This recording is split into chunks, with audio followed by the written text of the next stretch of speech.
Jadi terbongkar ya guys, biang busuk selama ini. Kalian dengarkan baik-baik ini ya. Baru sekarang sepertinya berani menyebutkan nama-nama itu. Iya. Nama-nama yang diduga terlibat ya Bang, Iya. dalam pemasangan pagar laut ini. Kenapa Abang sampai bilang baru berani sekarang untuk menyebut nama-nama itu? Memangnya kondisi apa yang berbeda sekarang dibandingkan dulu Bang? Jadi sebelum dijadikan PSN itu Proyek strategis nasional. Sebelum PIK 2 dijadikan proyek strategis nasional, itu situasinya buat kami ya itu mencekam. Mencekamnya gimana? Karena di daerah pesisir Tangerang itu sering berkeliaran preman-preman, ormas-ormas yang mengintimidasi masyarakat. Ada beberapa kasus misalnya sawah-sawah yang dianggap ini masuk plotting, itu ditancapkan pelang-pelang. Oleh? Ya oleh kelompok-kelompok ormas-ormas ini. Nah ketika kemudian pelangnya dicabut oleh pemilik lahan, artinya yang punya tanah, yang punya sawah, ya beberapa diantaranya harus dilaporkan ke polisian. Kemudian ada teman-teman saya aktivis ya, termasuk juga LSM, ketika dia mengkritik katakanlah Agung Sedayu, itu biasanya segera dipanggil Oleh? polisian. Apalagi kalau menyebut-nyebut nama Aguan, itu pasti langsung bisa ditangkap.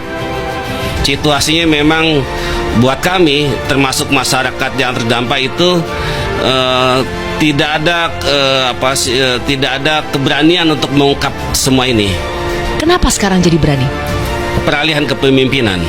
Kepemimpinan maksudnya? Ya, Pusat? dari Jokowi ke Prabowo. Bedanya apa memangnya? Karena dari kepemimpinan Presiden Jokowi itu semuanya dikendalikan. Oleh? Iya, oleh oligarki.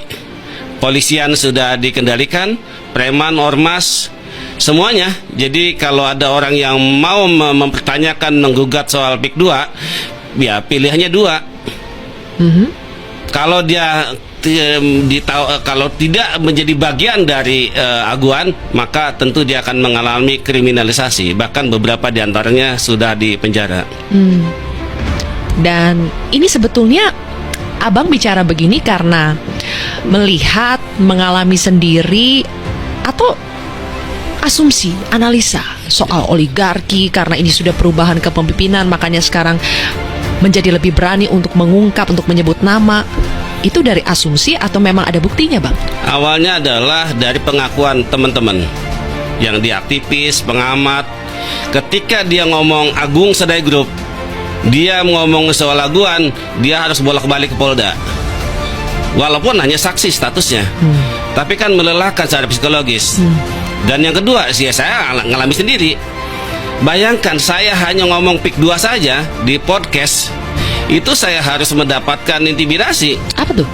Ya datang orang yang tidak saya kenal, ada telepon yang aneh, bahkan terakhir ya saya disomasi oleh seseorang yang mengaku sebagai pengacara.